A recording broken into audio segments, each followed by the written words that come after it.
Hey guys, now I haven't done one of these in a really long time because I've been focusing on my vlogs and work, trying to work out stuff with Brittany, and so I'm gonna try to focus on doing these reviews when I watch movies.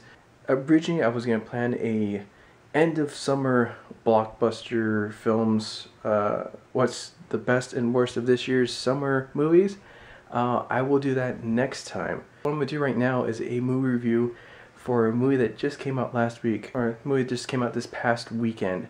And it was End of Watch, starring Michael Pena and Jake Gyllenhaal. Let me just give you a brief synopsis of the film. It basically revolves around two LA cops who patrol the streets of South Central, and it's basically following them around, kind of like if you mixed like a gritty version of all the cop dramas that you'd see in the past, mixed with vlogging, like YouTube style. So it's like a YouTube version of Cops. It revolves around Jake Gyllenhaal's character, who basically carries around a camera because he said that he's going to school and kind of learning filmmaking.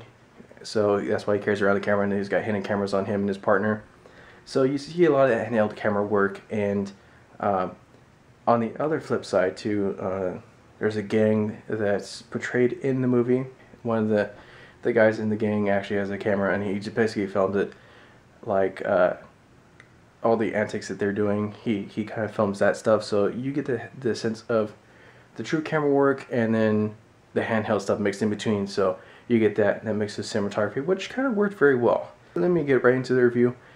The film was directed by David Ayer, who you guys might not know what he directed, but he's done a lot of gritty crime stuff, a lot of police dramas, and stuff that's based in the urban area of Los Angeles. He's only directed a couple of films like this one and Harsh Times and Street Kings, all these gritty cop movies.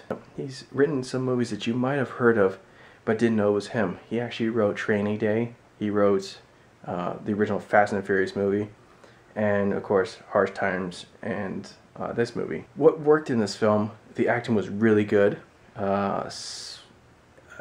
The use of Los Angeles was phenomenal. You could totally tell it was LA and it was down in the ghetto, so that really worked. The pacing of the film was top notch. The editing, the whole build-up of the tension in certain parts of the movie really worked. What didn't work, some of the cinematography did not work. It was all over the place at times, and the mix of the handheld stuff with the true handheld camera work, just there are points where it was like a mess, especially the way it looked like it was edited. It kind of looked like a jumble mess because there are parts where they'd be fighting and it was all over the place. You try to keep your attention on stuff. Writing wise, it was really good. I was surprised because it felt so real, like you're really in the car with these two guys who are these cops, and you wanted to. They were dicks at times, but you felt for them. I don't want to ruin it for people, but towards the end, you really start to feel for these characters, and there's a little bit of foreshadowing in the middle, and it was a great way to end the movie. So my recommendation is to go see it. It's 4 out of 5 for me. Like I said, the only drawback to me not giving it like a true 5 out of 5 was the cinematography. I know they wanted to enhance realism, and the fact that they kind of went with like the vlogging style, which I thought was funny. So yeah, if you like YouTube, check it out. It's almost like that, but it's like a dark version of Cops. Next time I put up a video on this channel, it's going to be my overall review of all the movies, because I did see The Dark Knight Rises, and I didn't do a movie review because I was moving, and the same thing with The Amazing Spider-Man. I saw that too, and I was in the middle of moving.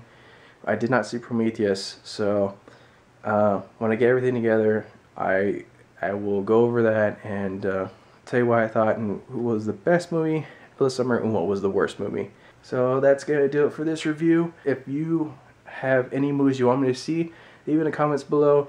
I know I gotta see The Master because everybody's talking about seeing it. I still haven't seen Lawless, so I'm gonna try to do that, and then I'm gonna of course see Dredd, even though I'm not really an action fan, but you know, everybody says, you know, at least what we're seeing, so I'm gonna try to catch up on that. So that's it. So I'll see you guys next time with another movie review.